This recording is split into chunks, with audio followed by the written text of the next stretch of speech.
Hi friends, നമ്മുടെ ഇന്നത്തെ recipe എന്ന് പറയുന്നത് കോവയ്ക്ക തോരനാണ് കേട്ടോ. പെട്ടെന്ന് ഉണ്ടാക്കിയെടുക്കാൻ പറ്റുന്ന ഒരു കോവയ്ക്ക തോരനാണ്. അതിന് വേണ്ടിയിട്ട് ഒരു 20 കോവയ്ക്കോളം ചെറുതായിട്ട് നീളത്തിൽ അരിഞ്ഞെടുത്തിരിക്കുന്നതാണ്. നീളത്തിലോ വട്ടത്തിലോ എങ്ങനെ വേണമെങ്കിലും നമ്മുടെ ഇഷ്ടത്തിനനുസരിച്ച് അരിഞ്ഞെടുക്കാം. ഞാനിവിടെ നീളത്തിലാണ് കേട്ടോ അരിഞ്ഞെടുത്തിരിക്കുന്നത്. ഇതുപോലെ കനം കുറച്ചിട്ടാണ് അരിഞ്ഞെടുത്തിരിക്കുന്നത്.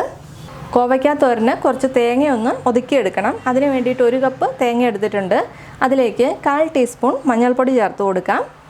2 പച്ചമുളക്, എരിവിന് ആവശ്യത്തിന് പച്ചമുളക് ചേർത്ത് കൊടുത്തോണേ. എനിക്കിവിടെ 2 എണ്ണം മതി. ഞാനിവിടെ ചെറിയുള്ളിയാണ് എടുത്തിരിക്കുന്നത്. ഒരു 5 എണ്ണം ചേർത്ത് കൊടുക്കുന്നുണ്ട്. ഇത്രയും ചേർത്തിട്ട് നല്ലതുപോലെ അരയരുത്, ഒതുക്കി മാത്രമേ എടുക്കാവുള്ളൂ കേട്ടോ. ഒരുപാട് അരഞ്ഞു പോകരുത്. ജസ്റ്റ് ഒന്ന് വിപ്പ് ചെയ്തെടുത്താൽ മാത്രം മതി. ഇതുപോലെ തരിയോടുകൂടി ഇരിക്കണം കേട്ടോ. കോവയ്ക്ക തോരൻ ഉണ്ടാക്കുന്നതിന് വേണ്ടിയിട്ട് ഞാനിവിടെ ഒരു പാൻ വെച്ച് കൊടുത്തിട്ടുണ്ട്. അതിലേക്ക് ഒരു 2 ടേബിൾ സ്പൂൺ വെളിച്ചെണ്ണ ചേർത്ത് കൊടുക്കുന്നുണ്ട്. വെളിച്ചെണ്ണ ചൂടായിട്ടുണ്ട്. അതിലേക്ക് 1/2 ടീസ്പൂൺ കടുക് ചേർത്ത് കൊടുക്കാം. കടുക് പൊട്ടി കഴിയുമ്പോഴേക്കും ഒരു 1/4 കപ്പ് ചെറിയുള്ളി അരിഞ്ഞതും ഒരു 2 തണ്ട് കറിവേപ്പിലയും ചേർത്ത് കൊടുക്കാം. ചെറിയ ഉള്ളി ഇല്ലെങ്കിൽ സവാള ചേർത്ത് കൊടുത്താലും മതി. ഒരു മീഡിയം സൈസുള്ള ഒരു സവാള ചേർത്ത് കൊടുത്താലും മതി കേട്ടോ. ഒന്ന് ഇളക്കി കൊടുക്കാവേ. ഉള്ളിയുടെ കളറൊക്കെ ചെറുതായിട്ടൊന്ന് മാറിയാൽ മതി. ഇതിലേക്ക് 1/4 ടീസ്പൂൺ മഞ്ഞൾപ്പൊടി ചേർത്ത് കൊടുക്കാം. മഞ്ഞൾപ്പൊടി ചേർത്ത് കൊടുത്തതിന് ശേഷം നല്ലതുപോലെ ഒന്ന് ഇളക്കി കൊടുക്കാം.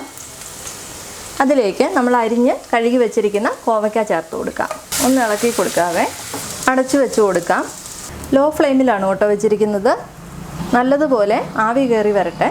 നല്ലതുപോലെ ആവി കയറിയിട്ടുണ്ട്. ഇതിലേക്ക് ഉപ്പ് ചേർത്ത് കൊടുക്കണം. 1 ടീസ്പൂൺ ഉപ്പാണ് കേട്ടോ ഇപ്പോൾ ചേർക്കുന്നത്. ഒതുക്കി വെച്ചിരിക്കുന്ന തേങ്ങയും കൂടി ചേർത്ത് കൊടുക്കാം. തേങ്ങയുടെ അളവ് നമ്മുടെ ഇഷ്ടത്തിനനുസരിച്ച് മാറ്റം വരുത്താം കേട്ടോ. കുറച്ചധികം വേണ്ടവർക്ക് കുറച്ചധികം ചേർത്ത് കൊടുത്തോളൂ. ഞാനിവിടെ തേങ്ങ കുറച്ച് നല്ലതുപോലെ ചേർക്കാറുണ്ട്. ആ ഒതുക്കിയ മിക്സിയുടെ ജാറിൽ കുറച്ച് വെള്ളം ചേർത്തിട്ട് അതും കൂടി ചേർത്ത് കൊടുക്കാം. നല്ലതുപോലെ എണ്ണ ചേർക്കുകയാണെങ്കിൽ വെള്ളം ചേർക്കണമെന്നില്ല. നല്ലതുപോലെ ഇളക്കി കൊടുത്തതിന് ശേഷം അടച്ചു വെച്ച് കൊടുക്കാം. ലോ ഫ്ലെയിമിൽ തന്നെ വെക്കണേ. കോവയ്ക്ക നല്ലതുപോലെ വേകണം. ഇടയ്ക്ക് തുറന്നിട്ട് ഇളക്കി കൊടുക്കണേ. ഇടയ്ക്ക് 1-2 വട്ടം ഞാൻ തുറന്നിട്ട് ഇളക്കി കൊടുത്തതാണ്. അരപ്പിൻ്റെ കൂടെ ചേർത്ത് വെള്ളമൊക്കെ പറ്റിയിട്ടുണ്ട്. കോവയ്ക്ക ഇതുപോലെ പ്രസ് ചെയ്യുമ്പം പെട്ടെന്ന് പൊട്ടി പോകുന്നുണ്ടെങ്കിൽ നല്ലതുപോലെ വെന്തിട്ടുണ്ട് കേട്ടോ. ഈ സമയത്ത് ഉപ്പൊക്കെ നോക്കുക. എനിക്കിവിടെ ഉപ്പ് കുറവാണ്. ഞാനൊരു 1/4 ടീസ്പൂണ് ഉപ്പും കൂടി ചേർത്ത് കൊടുക്കുന്നുണ്ട്. നല്ലതുപോലെ ഇളക്കി കൊടുക്കാം. ആ വെള്ളമെല്ലാം നല്ലതുപോലെ പറ്റണം കേട്ടോ. അധികം മൂത്ത് പഴുത്തു പോകാത്ത കോവയ്ക്കാണെങ്കിൽ അതാണ് നല്ലത്. വെള്ളമെല്ലാം നല്ലതുപോലെ പറ്റിയിട്ടുണ്ട്. കോവയ്ക്കയും നല്ലതുപോലെ വെന്തിട്ടുണ്ട് കേട്ടോ. ഇനി നമുക്ക് ഫ്ലെയിമൊക്കെ ഓഫ് ചെയ്ത് കൊടുക്കാം. കോവയ്ക്ക കിട്ടുമ്പം ഈ രീതിയിൽ പെട്ടെന്ന് ഉണ്ടാക്കിയെടുക്കാൻ പറ്റുന്ന കോവയ്ക്ക തോരനാണ്. അപ്പോൾ എല്ലാവരും ഉണ്ടാക്കി നോക്കുക. റെസിപ്പി ഇഷ്ടപ്പെട്ടാൽ ലൈക്ക് ചെയ്യാനും കമൻറ്റ് ചെയ്യാനൊന്നും മറക്കരുത്. സബ്സ്ക്രൈബ് ചെയ്യാത്തവരുണ്ടെങ്കിൽ ഒന്ന് സബ്സ്ക്രൈബ് കൂടി ചെയ്തേക്കണേ. അപ്പോൾ മറ്റൊരു നല്ല റെസിപ്പിയുമായി വീണ്ടും കാണാം. താങ്ക്